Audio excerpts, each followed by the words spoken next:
I've spent 6 weeks in VR with Pico, and I didn't expect to love it this much. Want the latest Apple news, leaks and rumours? Subscribe and ring the bell.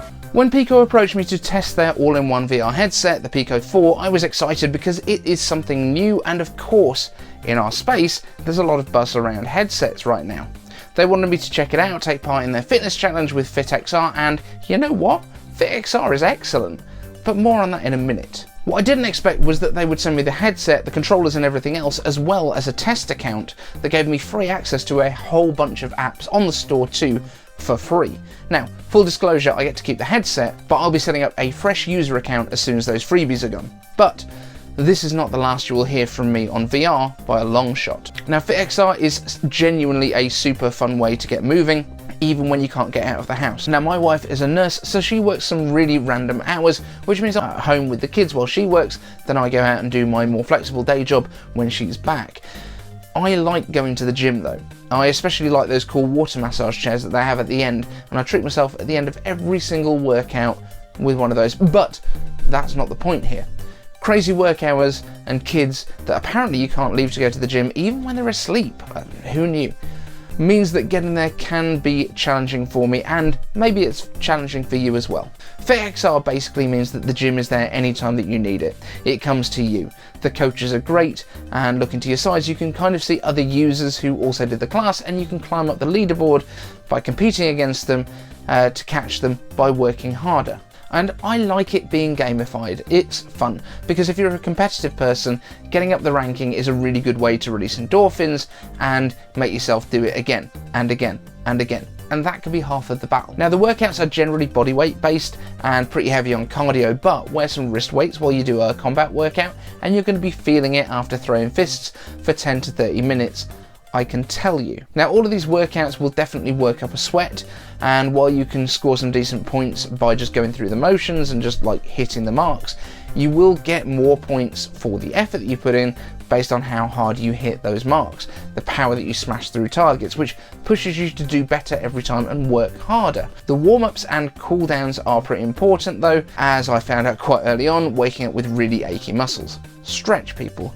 It's good. Now, one piece of advice if you're going to share this headset with other people in your family or with friends is invest in one of those silicone covers to go over the eye shield. The fabric on the eye shield is super comfortable when you're playing regular games, but if you're going to work out using this, you definitely will get sweaty, so put one of those things on there. It makes it much more pleasant for the next person. Now, I've talked about it before, but being able to use this headset as well with games with IP that I already cared about was big on getting me hooked. Battle Sister is great.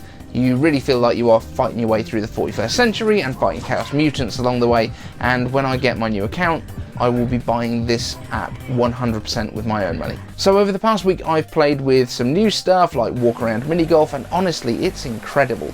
I can see why it tops so many charts on VR games, but it's really simple, but it's so well done. I genuinely think like I could get better at real world putting just from playing this game. Just like 11 table tennis, which the realism on it in terms of the movement and the immersion is just like amazing. Like you can spin the balls, all sorts of stuff. Graphically, you can tell with both of these games that you are in VR. These are not designed to be photorealistic, but my god, you forget that so fast in these games. Now, there's also games like Synth Rider, which will get you moving but are less focused on fitness and more on like the music and the flow.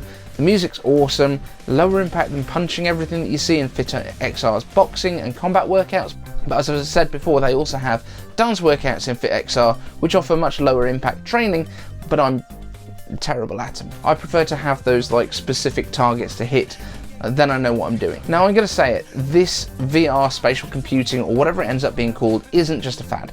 This is the future of technology.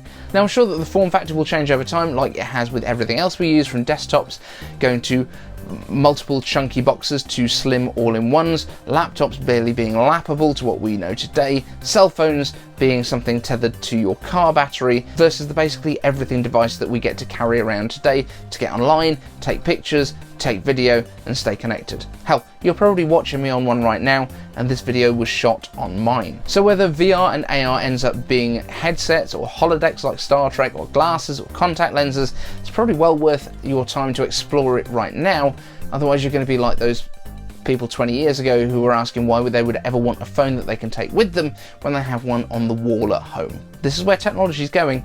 It's probably worth getting on board. And as I've said, this is not the end of my VR coverage.